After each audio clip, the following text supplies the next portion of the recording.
أكبر مسا على بياعين الملابس في مصر والعالم كله. النهاردة هنتكلم عن علاقة الألوان بسن العميل. طبعا الأول زي ما احنا متعودين إن كل قاعدة وليها شواذ. يعني في ألوان شبابية ممكن ما تمشيش مع الناس اللي سنها كبير. لازم انت كسيلر تكون عارف حاجة زي كده، تعرف تميز ما بين الألوان دي والألوان دي.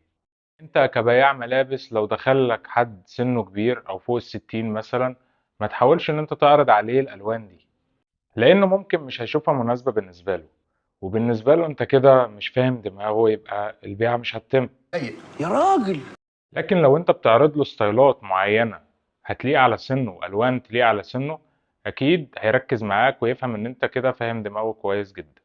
على العكس تماما لو دخلك عميل سنه صغير، لازم طبعا تعرض له ستايلات وألوان تليق برضه مع سنه، إنه برضه لو ملقاش اللي في دماغه هيمشي والبيعة هتبوظ.